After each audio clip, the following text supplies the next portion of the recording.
give yourself to the dark side. It is your destiny.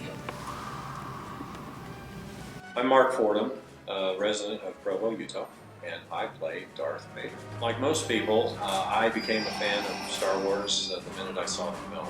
As the Star Destroyer came over the screen and you just sank in your seat and just were immersed in this vivid imagery. It was so real, it was so visceral. Things broke and they leaked, and it was believable in its soul. I came out and everybody's like, yeah. And I started, and he comes out, and he has a lightsaber. And he fights you off? Yeah, he chases me off. So. Production will put in the lightsaber. Oh yeah, for What sure. color would you like? Red? I always went for the blue.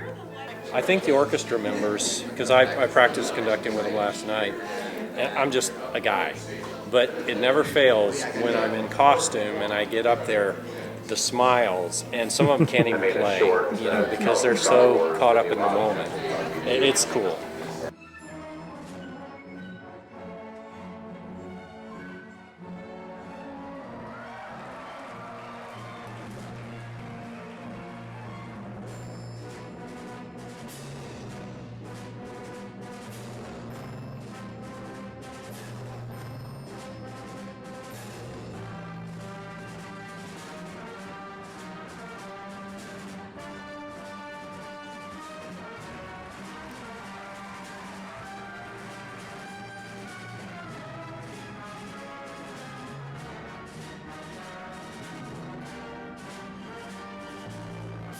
So I became a fan, and like most people, fantasized about having a costume.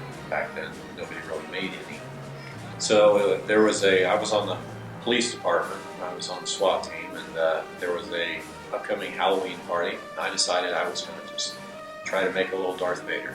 I was a musician. I pulled a bunch of knobs off of some audio gear, and I stuck them on some black painted cardboard boxes, had on my SWAT jumpsuit with a vampire cape, and this little Darth Vader helmet.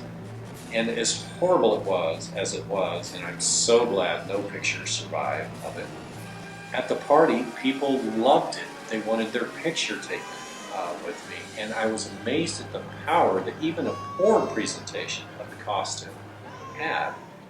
And so it convinced me that there was power in these costumes and that they could be used.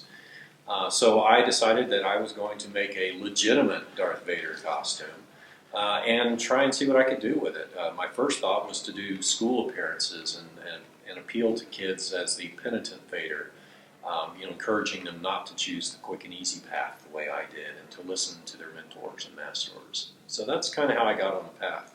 So I do get asked frequently why, and I think it represents passion.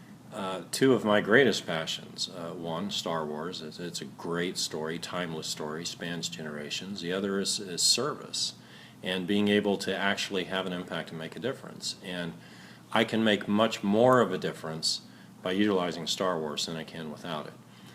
It's all volunteer. The 501st is an all-volunteer organization. We don't even collect dues. We do charitable support, community programs. We don't charge. If a business wants to use us, we require that they make a donation to a charity in our name in return for our services. But this is all volunteer. And, the stereotypes obviously persist, that we're all, single, living in our parents' basement. And sure, there are probably some members that are and do. But vast majority of the members of the 501st are married, and we have thriving jobs. We have PhDs, doctors. I was a police officer. We have educators, professional businessmen, and for all of us, I think it just represents passion. Merry Christmas, everybody! Did you get your Imperial Christmas bonus this year? No, you got one?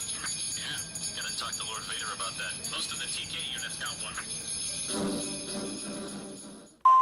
And the bus driver said to the pigeon, "Let me drive the bus."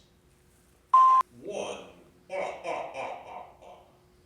2, ha ha ha ha ha. I find the lack of shredded carrots in this jello disturbing.